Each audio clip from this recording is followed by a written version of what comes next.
Hello, चला आजच्या video मध्ये डिस्कस करूया हे सम. आणि या सम मध्ये तुम्ही बघितलं तर इकडे फिगर नाहीये. ओके, म्हणजे आपल्याला फिगर ड्रॉ करावा लागेल. इंटरेस्टिंग आहे बरं का, एकदम सुंदर आहे, सुरेख सम आहे, ब्युटिफुल सम आहे. चला बघूया. पहिल्यांदा समजून घेऊया आपल्याला काय ड्रॉ करायचं आहे. सांगितलंय इन ट्रायंगल एबीसी, म्हणजे आपल्याला एक ट्रायंगल, एक त्रिकोण बनवावा लागेल आणि त्याचं नाव काय, ट्रायंगल एबीसी बनवलं.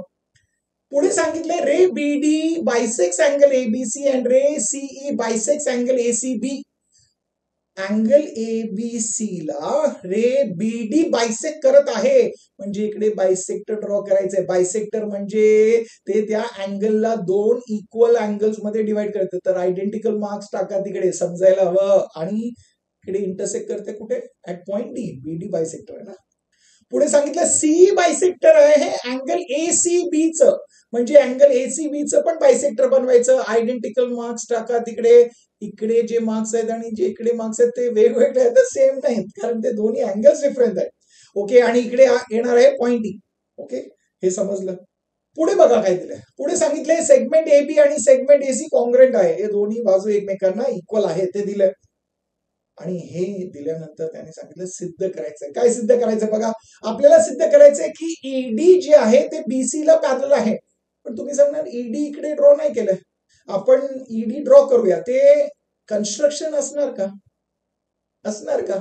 नाही, ते कन्स्ट्रक्शन नाहीये, कारण इकडे क्वेश्चन मध्ये सांगितलंय ईडी प्रूफ करा बीसी ला पॅरलल, म्हणजे हे प्रश्नाचंच पार्ट आहे ना, क्वेश्चनचाच पार्ट आहे, क्वेश्चनचाच पार्ट आहे. आणि त्यामुळे आपण काही ड्रॉ केलं तर ते कन्स्ट्रक्शन नाही.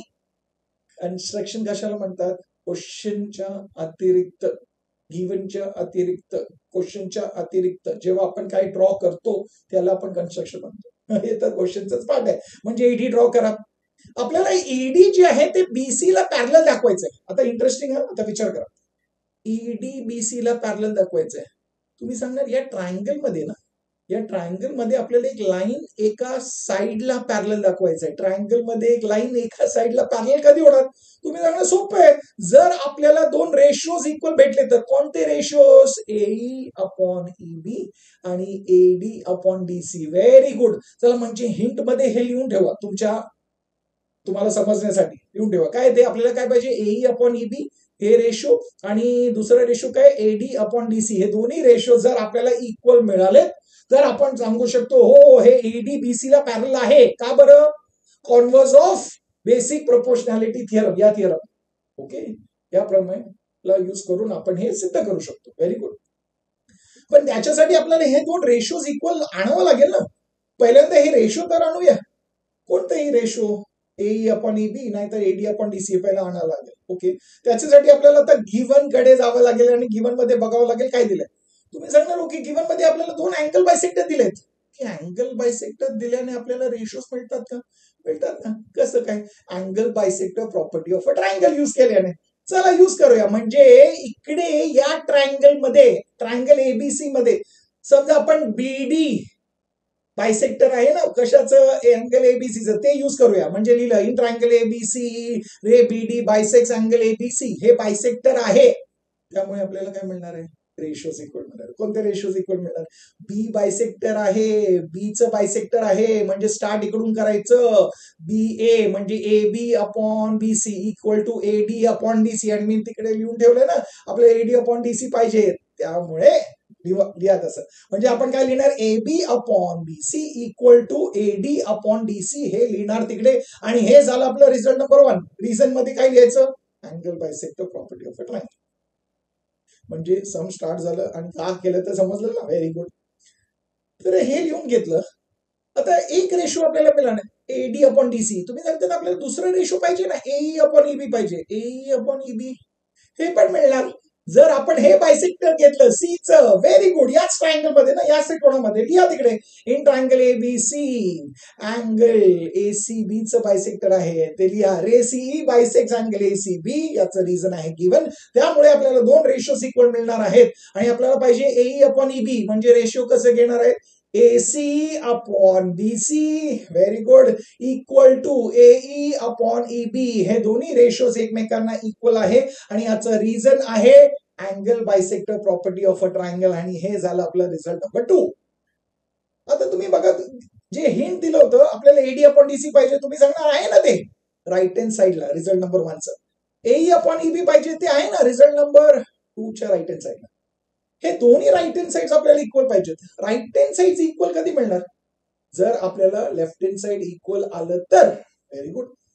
म्हणजे आपल्याला हे लेफ्ट हँड साईड इक्वल पाहिजे. आता लेफ्ट हँड साईड बघा, left hand side AB upon BC आहे आणि एसी अपॉन बीसी आहे.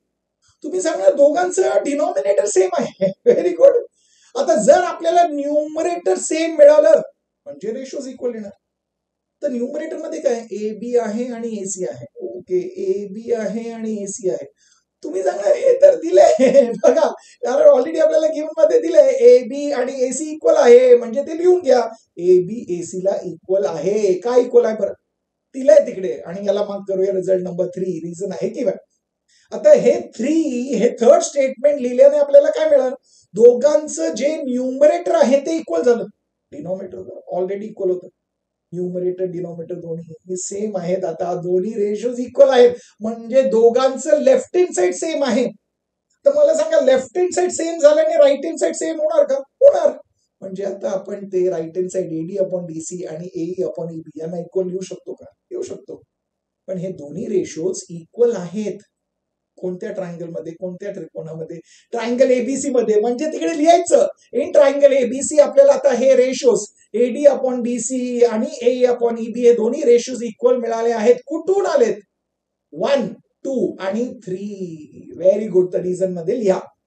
आता हे रेशोज इक्वल आलेत म्हणजे हे लाईन आता या साइडला पॅरलल असणार आहे. का बरं? आपल्याला रिझन माहित आहे ना, ते रिझन लिहायचं. रिझन काय?